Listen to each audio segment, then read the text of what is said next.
Hey, friend, it's great to be with you here on this Leaders.Church video. I'm with a buddy of mine, Marc Bateman from the great state of Arkansas. Marc, say hi to everybody. Hey, Dick, it's good to be with you today. Hey, man, I wanted to just check and see, are you guys playing any sports down there in Arkansas, or have you stopped doing that?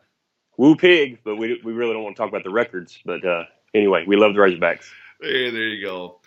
Hey, let's jump right into it. Marc and I have worked together for a number of years, and we've known each other for a lot of years. And one of the things I observed about Marc is he's one of these guys that had served in a staff position at a great church there, McArthur Church in Jacksonville, Arkansas, which is a suburb of Little Rock. And 5 years into it, then he took over as the lead pastor. And you've been lead pastor how long now, Marc? It'll be 7 years in February. 7 years. Can you believe Flown that? by. It's gone so fast. Oh, man. But here's the deal. I wanted Marc to talk to us about how do you make that transition? How do you serve as a number two guy, and then all of a sudden you're number one? So you worked for a great pastor who'd been there. What had Larry been there? Did you say 20-something? 25 years. 25 years. So talk to our viewers. What all is involved in making a transition of that nature? Yeah, first I just want to say that, Pastor Burton he was my hero. He was my pastor growing up. Yeah. And so it was a neat dynamic for me to be able to come home. I was born and raised in Jacksonville, and serving under him was the dream of my life. And so when he left the church, I really didn't know what we were going to do.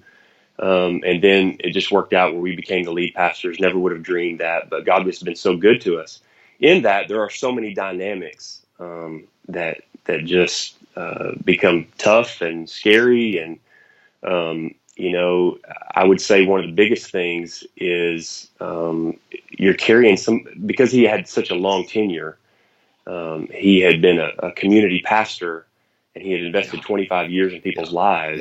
You're carrying somebody else's DNA, their dream, their vision, and you step into that. And the last thing that you can do is just say, okay, I'm the new man, and I'm going to begin to change everything. And so I think that's just a transitional thing for any transition, but especially when you've had a long tenured leader. So much of your church that he's the only pastor they know. Really? And so just being able to delicately walk through, understanding that, in time you're going to change some things, but you can't change them overnight. What my bet is, correct me if I'm wrong on this. Mm-hmm. When you took the reins, you knew there were some things that had to change. Absolutely. But you couldn't afford to do them on day one. Exactly. So you were still a very young pastor at that time. You were how old when you took over?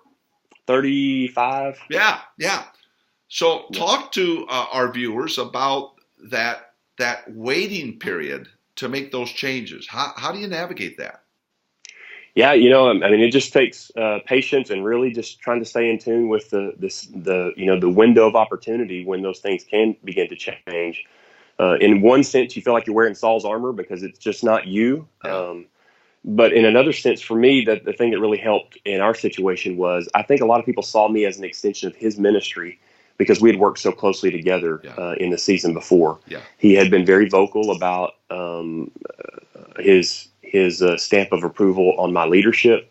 And so that helped me a whole lot in our situation. So I was grateful for that. But still, there were things that I just knew those were his things. Those were his dreams. Those were his ministries and his initiatives, and they weren't mine.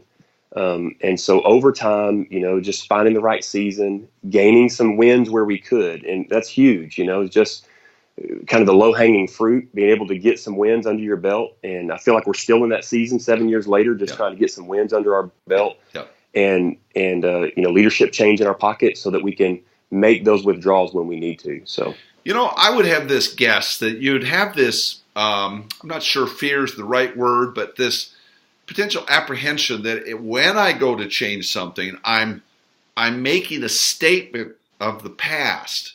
Right. In a disrespect way, and you're not. Right.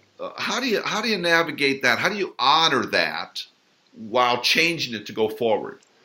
I really think you just have to take the opportunities that you can, whether it surrounds that thing that you need to change or not. Take the opportunities when you can to honor the past. Yeah. To kind of go back and revisit those things when you can. Obviously, you don't want to build shrines to the past, but taking moments to honor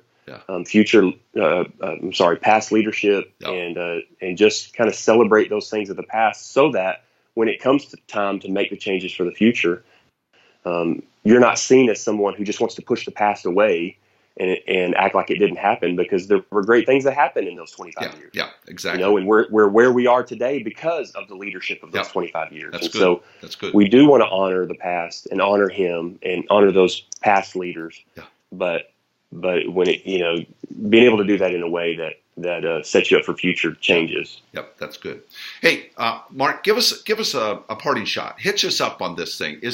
What is it? Is there anything you really want the viewers to take away? You've got lead pastors watching this. You've got staff pastors, volunteers. What do you want them to hear from what you just told us? Well, I think there's a couple things that just come to my mind that we really haven't talked about. You have staff dynamics. You have people they have just been peers before, and now. Now you're the boss. You're right. And so I'm not a big authority guy. You got to be loyal to me.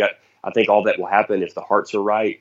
But at the same time, there comes a point when you draw a line in the sand and you have to just kind of set yourself as the leader. Yeah. And so that creates its own deal. But there's also the thing of just saying, I cannot be that person who led before. Mm. I'll never, it's not about filling their shoes. It's about filling my shoes. Yeah. Yeah. And so that's something that I really wrestled with, and just had to come to a place to say, and I think we all know that, but then living it out day to day, you go back and you say, well, what would he have done?